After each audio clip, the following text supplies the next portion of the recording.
একজন কিন্তু এই যে 1 লক্ষ টাকা জরিমানা দিছে, আপনাকে সামান্য একটু করি না না ঠিক আছে না না স্যার, এটা তো আপনি বলছেন, আমি এটা মেনে নিচ্ছি। আচ্ছা, আমার যেগুলো আছে এগুলোর গায়ে ভারতীয় লিখিত, ঠিক আছে? আপনারা যদি এখন যদি লেখা আসে না তাহলে আমরা লিখে দিই। যদি লেখা না আসে এখন আপাতত যেটা আবার আরেকটা বিষয় দেখেছি যে একটি কাপড় বা একটা শাড়ি, সেটাকে দেখা যাচ্ছে যে বাংলাদেশি পণ্য সেটাকে ভারতীয় বলে বিক্রি করছে। আবার ভারতীয় পণ্য ক্ষেত্র বিশেষে সেটাকে আবার বাংলাদেশি পণ্য বলে বিক্রি করছে। অর্থাৎ যে দেশের প্রোডাক্ট হবে হোক, সেটা তার অবশ্যই পণ্যের গায়ে তাকে এটা ওই দেশের যে স্টিকার, এটা কোন দেশের পণ্য সেটা তাকে অবশ্যই বিক্রেতাগণকে সেটা উল্লেখ করতে হবে। আমরা আজকে এখানে দুটি প্রতিষ্ঠান, একটি প্রতিষ্ঠানকে এই সম্পর্কিত এই সংশ্লিষ্ট অপরাধগুলোর জন্য 1 লক্ষ টাকা জরিমানা করেছি এবং আরেকটি প্রতিষ্ঠানকে আমরা 20,000 টাকা জরিমানা করেছি। এখানে স্যার এসে ভোক্তা অধিকারের পক্ষ থেকে ওনারা আমাদের সব ব্যবসায়ীদেরকে এখানে 2টি প্রতিষ্ঠানকে জরিমানা করেছে। স্যার তো বলছি যে কেন জরিমানা করেছে, এটা ওনাদের দৃষ্টিকোণ থেকে যারা সঠিক আছে, বর্তমান ভোক্তা আইনের হিসেবে যা সঠিক আছে তাই করেছে এবং ওনারা ব্যবসায়ীরা তা মান্য, যে যাদেরকে করেছে তারা তা মেনে নিয়েছে এবং সব ব্যবসায়ী সাধারণ ব্যবসায়ীদেরকে উনি স্যারের সতর্ক করেছে যাতে করে মানে অতিরিক্ত মুনাফার হিসাব করে কোন কাস্টমারকে প্রতারণা না করা হয়। এই ব্যাপারে সবাইকে সতর্ক করেছে, যদি এরকম করা হয় তাহলে পুনঃ ব্যবস্থা নেওয়া হবে, পুনরায় ব্যবস্থা নেবে, এই সতর্ক করা হয়েছে।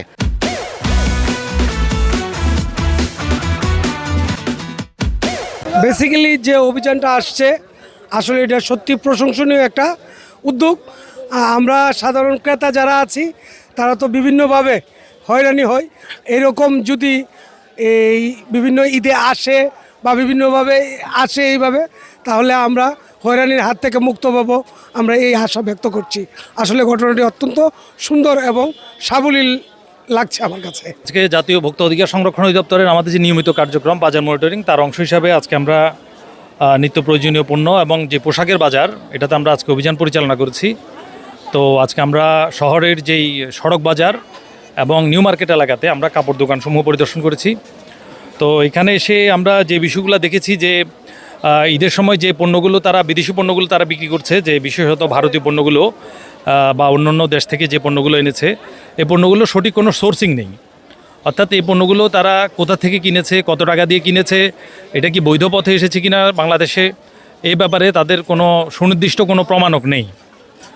তো আবার আরেকটা বিষয় দেখেছি যে একটি কাপড় বা একটা শাড়ি, সেটাকে দেখা যাচ্ছে যে বাংলাদেশি পণ্য সেটাকে ভারতীয় বলে বিক্রি করছে।